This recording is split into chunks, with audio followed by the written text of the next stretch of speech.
स्नान के बाद सात्विक भोजन की तैयारी शुरू होती है। छठ के पहले दिन का खाना बहुत पवित्र और खास होता है। इसमें मुख्य रूप से कद्दू की सब्जी खरना बनती का है। प्रसाद।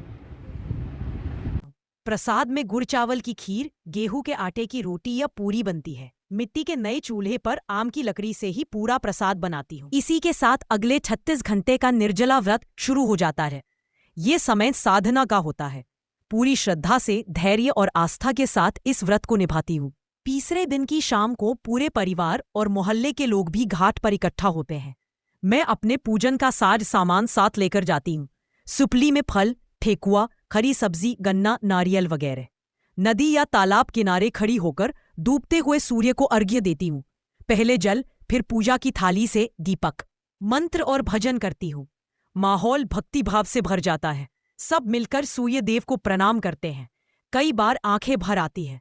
हर किसी की मनोकामना, परिवार की खुशहाली, संतान का सुख, सबके लिए प्रार्थना करती हूँ। अंतिम दिन सुबह बहुत जल्दी उठती हूँ। घाट पर पहुंचती हूँ। स्नान करके साज श्रृंगार करती हूँ। उगते सूर्य को अर्घ्य देती हूँ। जल, प्रसाद, दीपक, फूल सब अर्पित करती हूँ। व्रत के अंतिम क्षण बेहद भावुक होते हैं। व्रत खोलना चौथे दिन उषा अर्घ्य, सुबह के सूर्य को अर्घ्य देने के बाद संपन्न होता है। पूजा के पारण के समय जब मैं खुद व्रत कर रही होती हूँ तो मेरा मन एकदम शुद्ध, भावुक और श्रद्धा से भरा होता है। सोचती हूँ कितनी कठिन तपस्या के बाद यह पल आया है जब मैं छठी मैया के चरणों से आशीर्वाद लेकर अपना 26 घंटे का निर्जला व्रत खोलने जा रही हूँ। सुबह सवेरे मैं साफ सुथरे कपड़े पहनकर घाट पर जाती हूँ। सूरज की पहली किरण का इंतजार करती हूँ। हाथ में मेरे पास प्रसाद की टोकरी होती है जिसमें ठेकुआ, फल, गुड़ और दूध होता है।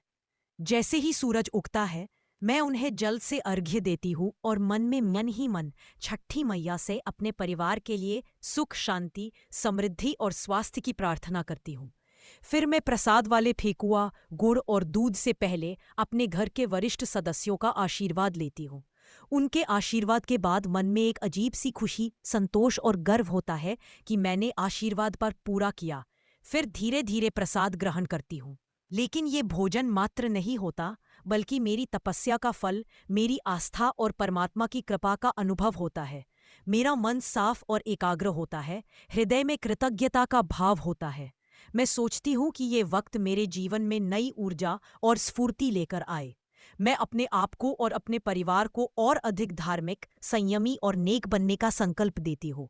पारण के दौरान मैं यह भी सोचती हूँ कि व्रत का पालन सिर्फ स्वयं के लिए नहीं, बल्कि परिवार और समाज के कल्याण के लिए है। इसीलिए प्रसाद बांटते हुए मैं सभी को प्रेम से देखती हूँ और मन ही मन प्रार्थना करती हूँ कि हम सब खुशहाल और स्वस्थ रहें।